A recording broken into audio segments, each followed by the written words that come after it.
Hey YouTube, today I'm going to make a video about the ASVAB and how to get the score you need for the job that you want. So first I'm going to explain what is the ASVAB. So the ASVAB is pretty much a standardized test that the military gives that determines what jobs you qualify for and your level of knowledge. So with that being said, how do you get the job you want based off of your ASVAB score? So the ASVAB is actually broken down into 9 different categories. So there's general science, arithmetic reasoning, word knowledge, paragraph comprehension, mathematics knowledge, electronics information, auto shop information, mechanical comprehension, and assembling objects. So those 9 categories are what determines the job that you're going to get. So before you start studying and doing all these extra things, you have to know what categories do your job really score on. So my job, I'm a sonar technician in Navy. I know they focus on general science, arithmetic, reasoning, mathematics, and electronics. So that means as long as I get the minimum score that they need for those 4 categories combined, I'll qualify for the job.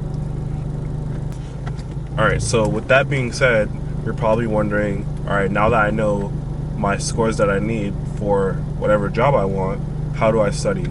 So the best way that I found to study is by taking practice tests. So if you want to learn more about science, look up general science ASVAB practice tests and just keep doing those tests and learning, well, not really learning, but remembering some of the questions, remembering the types of questions they ask. And I noticed that on the actual test, some of the questions actually do pop up that you'll get in the practice test. But if you suck at studying or you're a really bad test taker and you're still paranoid of the test, there's also the Pike, which you could go to your recruiter's office and ask them to take the Pike. And pretty much what it is, it's really similar to the ASVAB, but you take it either at your recruiter's office or at home. And once you take it, you have to go to MEPS and take another test to verify your score, which is pretty much the same test with different questions. And that's what I actually did. I got a 50 when I did that, but then when I went to go verify my score, I actually got an 80. And that was because after I took it, I felt like I did bad in certain categories, so I went and did like 2 or 3 practice tests, and the next day when I went to go take it at the MEPS, I ended up getting an 84. So that helps a lot if you are paranoid of taking the test, or if you want to see what your score would be without studying because you feel confident in taking it. I would suggest just taking that first instead of just going straight to take the ASVAB.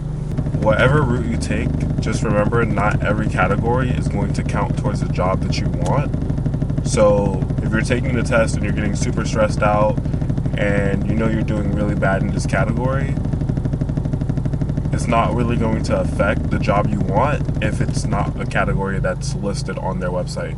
So if you need math and general science and you're doing really bad with paragraph comprehension, I'm not saying that you're going to guess on it and stuff because that will lower your overall score, but you don't have to stress as much on that as you do as the other categories, because the other categories are going to be weighed a lot higher. That's my short and sweet explanation of the ASVAB and how to get a good score. If you have any questions, just leave it down in the comments below. If you enjoyed the video or learned something, you can like and subscribe. And I'm out.